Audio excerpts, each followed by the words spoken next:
Hi friends, welcome to tutors funny channel. இன்றைக்கி நம்ம சேனலில் பார்க்க போகிற விஷயம் வந்து என்னென்னா, ஸ்போக்கன் இங்கிலீஷ் டே 4க்கான வீடியோ தான் பார்க்க போகிறோம். அதாவது ஒரு விஷயத்தை நம்ம செஞ்சதில்லை, பண்ணதில்லை, பார்த்ததில்லை, இதுக்கெல்லாம் நம்ம யூஸ் பண்ணுறது வந்து இங்கிலீஷில் வந்து நெவர்னு ஒரு வேர்டை தான் நம்ம யூஸ் பண்ணுவோம். ரைட்? இப்போ நீங்கள் ஒரு விஷயத்தை நீங்கள் செஞ்சதில்லைன்னு நீங்கள் சொல்கிற நேரம் நெவர் யூஸ் பண்ணி நீங்கள் சொல்லுங்கள். இப்போ நான் வந்து இந்தியாவுக்கு போனதில்லை அப்படின்னு நம்ம சொல்கிறோம். எப்படி சொல்கிறது? I have never been to India. நான் அவரை சந்தித்ததில்லை அப்படின்னா நம்ம எப்படி நம்ம சொல்லுவோம்? ஐ ஹாவ் நெவர் மெட் ஹிம். நான் புகை பிடித்ததில்லை அப்போ நம்ம எப்படி சொல்லுவோம்? ஐ ஹாவ் நெவர் ஸ்மோக்ட். நான் சிங்கத்தை பார்த்ததில்லை அப்போ நம்ம அதை எப்படி சொல்லுவோம்னா, ஐ have never seen a lion. I have never seen a lion சொல்லுவோம். அடுத்த உதாரணம், நான் கிரிக்கெட் விளையாடினதில்லை. நான் கிரிக்கெட் விளையாடவே இல்லை இதுவரையில். அப்போ நான் வந்து என்ன சொல்லுவேன்? I have never played cricket. நான் கிரிக்கெட் இதுவரையில் விளையாடினதே இல்லை. அப்போ நான் சொல்கிறது வந்து என்னது? I have never played cricket. அதே ஃபுட்பால் விளையாடினது இல்லைன்னு நான் சொல்கிறேன்னா எப்படி சொல்கிறது? I have never played football. இதுகளை வந்து நீங்கள் ஞாபகத்தில் வச்சுருங்க. நெவர் எதுக்கு நம்ம யூஸ் பண்ணுறதுக்கான சந்தர்ப்பங்கள் இதுதான். ரைட். அடுத்து நம்ம பார்ப்போம். அடுத்து நம்ம யூஸ் பண்ணுற வேர்ட் என்னன்னா கோயிங் டு. ஒரு விஷயத்தை நம்ம செய்ய போகிறோம் அப்படித்தான் பொருட்படுவது. அதாவது இதுக்கு சொல்கிறது வந்து கோயிங் டு. இப்போ பாருங்கள், இதெல்லாம் கோயிங் டு தான் யூஸ் பண்ணியிருக்கேன். இப்போ பாருங்கள், நான் கொஞ்சம் காஃபி சாப்பிட போகிறேன்றதுக்கு நான் என்ன சொல்கிறேன்னா, I am going to have some coffee. I am going to have some coffee. ரெண்டாவது உதாரணம் பாருங்க, நான் வேலைக்கு போக போகிறேன். இப்போ நான் என்ன சொல்கிறேன்னா, I am going to go to work. I am going to go to work. நான் வேலைக்கு போக போகிறேன். I am going to go to work. நான் புகைப்பிடிப்பதை நிறுத்தப் போகிறேன்.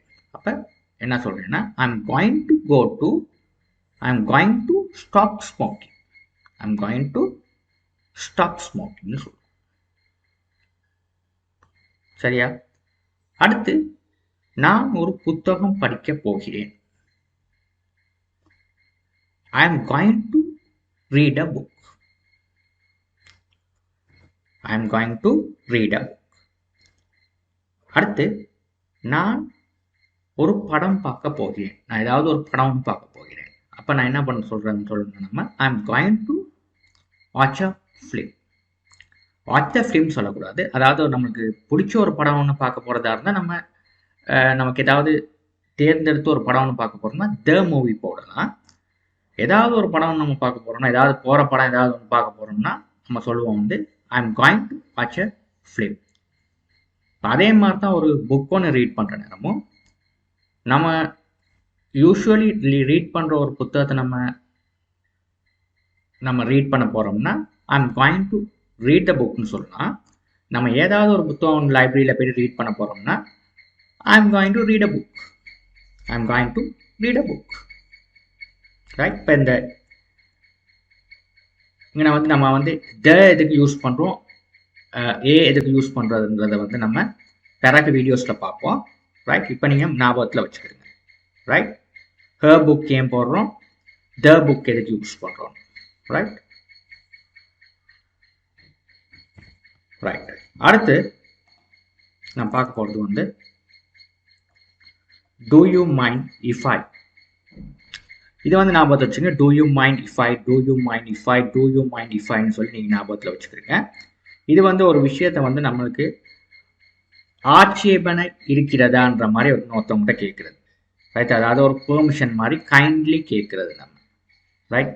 இப்போ நம்ம ஏதாவது ஒரு விஷயம் ஒன்று செய்கிறோம், அது மற்றவங்களுக்கு வந்து டிஸ்டர்பன்ஸாக இருக்குதா இல்லையான்றதை வந்து நம்ம அவங்கக்கிட்ட கேட்ட ஒரு பெர்மிஷன் எடுக்கிறதுன்ற மாதிரி ஒரு பொருட்படுற விஷயம் தான் டூ யூ மைண்ட் இஃப் ஐன்றது. இப்போ இங்கே சொல்கிற நேரம், இப்போ நம்ம வந்து இங்கே வந்து புகைப்பிடிக்கிற பழக்கம் இருக்குது நமக்கு. இப்போ நம்ம சொல்கிறோம் இங்கே இங்கே புகைப்பிடிப்பதனால் உங்களுக்கு ஆட்சேபனை இருக்கிறதா? அப்போ அதை எப்படி நம்ம கேட்கறது? Do I mind if I smoke here? நான் புகைப்பிடிப்பதனால் உங்களுக்கு இங்கே ஆட்சேபனை இருக்கிறதா? But do I mind if I smoke here? அடுத்த வந்து சென்டென்ஸ் எழுதிருக்கேன் பாருங்க. Do you mind if I leave here? நான் இங்கே இருந்து போனால் உங்களுக்கு ஆட்சேபனை இருக்கிறதா? இப்போ எனக்கு ஒரு அவசரம், நான் இங்கேருந்து போகணும்.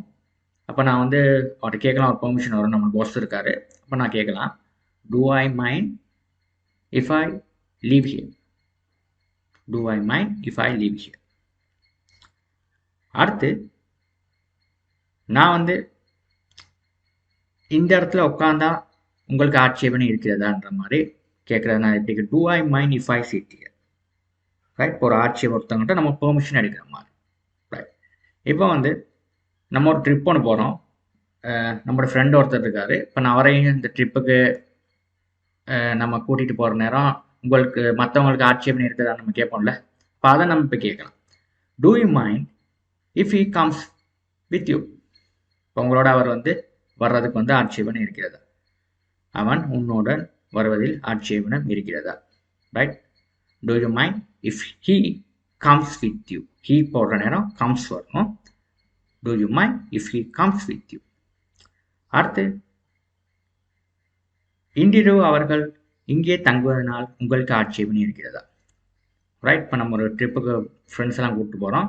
இப்போ நம்ம வீட்டில் கொண்டு போய் தங்குறதுக்கு நம்ம பெர்மிஷன் கேட்க போகிறோம். அப்போ நம்ம கேட்குற நேரம் நம்ம கேட்கலாம் இப்படி, Do you mind if they stay here tonight? Do you mind if they stay here tonight? Right. இப்போ இதுகள்லாம் வந்து நான் இன்னைக்கு கொடுத்த சென்டென்ஸ் எல்லாம் ரொம்ப இம்பார்ட்டண்ட்டான சென்டென்ஸ். நம்ம அன்றாடம் நம்ம வந்து பயன்படுத்துகிற வேர்ட்ஸ். இதை நீங்கள் கோ த்ரூ பண்ணுங்கள். தேங்க்யூ ஃபார் வாட்சிங்.